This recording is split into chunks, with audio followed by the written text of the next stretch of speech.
मुदखेड तालुका काँग्रेस सहसचिवपदी शिवाजी विठ्ठलराव गणरस यांची नियुक्ती करण्यात आली असून काँग्रेसची विचारधारा गावागावात पोहोचविण्याचा तसेच पक्ष संघटन मजबूतीचा निर्धार यावेळी कार्यकर्त्यांनी केला। आगामी निवडणुकांच्या पार्श्वभूमीवर तालुक्यातील पक्ष संघटन मजबूतीसाठी मोठ बांधली जाते।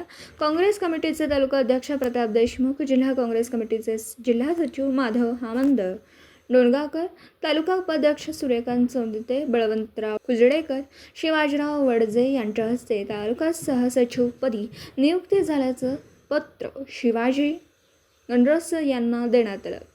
यावेळी दत्ता कदम, किरण हामंद, मानेजी गणरस, रामदास पंचाल, प्रदीप गणरस, पवन गणरस, शंकर उपासे आदींची उपस्थिती होती। आज मुदखेड तालुका सहसचिवपदी निष्ठावंत काँग्रेसचे कार्यकर्ते शिवाजी गणरस यांची तालुका सहसचिवपदी नियुक्ती करण्यात आली आहे।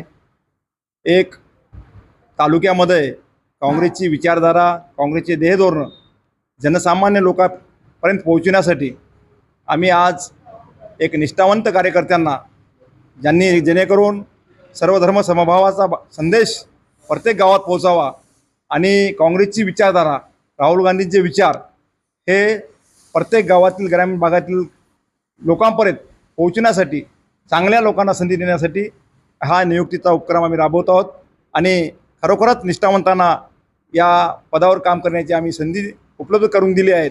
जो आज तालुक्यामध्ये, जिल्ह्यामध्ये जो राजकीय भूकंप झाला, त्या धर्तीवर काँग्रेसमध्ये एक नवचैतन्य निर्माण झाला असून निष्ठावंतांना या पदावर काम करण्याची या माध्यमातून संधी मिळत आहे आणि खरोखर जे निष्ठावंत कार्यकर्ते असतील त्यांना यापुढे तालुक्यातील चांगल्या पदावर काम करण्याची आम्ही संधी उपलब्ध करून देणार आहोत आणि या निमित्त गणरस यांना शुभेच्छा देतो आणि तालुक्यामध्ये त्यांची ही चळवळ यशस्वी हो हीच शुभेच्छा देऊन थांबतो। आपण काल तहसीलमध्ये निवडणूक झाली अतिवर्षावर आपल्या निवडणूक दिल्याच्या नंतर दुसऱ्या अजून एक पार्टीचे येऊन निवडणूक झालं, त्या संदर्भात काय प्रतिक्रिया आहे?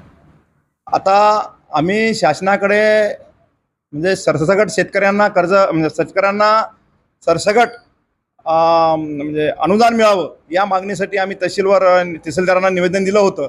परंतु त्याचीच एक पुनरावृत्ती जे आज लोक सत्तेवर आहेत, भाजपने जे कालचा जो स्टंट केला तो निव्वळ स्टंटबाजी आहे आणि त्यांनी कोण्या बेसिसवर त्यांनी म्हणजे मागणी केली हेच काही कळायला मार्ग नाही। त्यांच्या हातात सगळं असताना, तिजोरीच्या चाव्या असताना त्यांना जेव्हा निवेदन करण्याची वेळ येते या व्यक्ती शोकांतिका दुसरी कोणती नाही। अजून तिथं घोषणाबाजी करण्यात आली की शेतकऱ्याचा मुद्दा घेऊन दुसरीच घोषणाबाजी, त्या संदर्भात काय प्रतिक्रिया? म्हणजे याच्याहून सरळ सरळ लक्षात येतं की यांचंच सरकार अपयशी आहे, शेतकऱ्यांचे कुठलेही कामं होत नाहीत आणि यांना शेतकऱ्यांना काही द्यायचं नाही। परंतु जेव्हा त्यांचाच म्हणजे सत्तेवरच्या लोकांना जेव्हा निवेदन देण्याची आणि आंदोलन करण्याची वेळ येते त्यावरून आता लक्षात येतं की यांच्या पायाखालची वाळू घसरत आहे। हे शेतकऱ्यांसाठी कुठल्याही योजना देऊ शकत नाहीत। हे शेतकऱ्यांसाठी अपयशी सरकार आहे।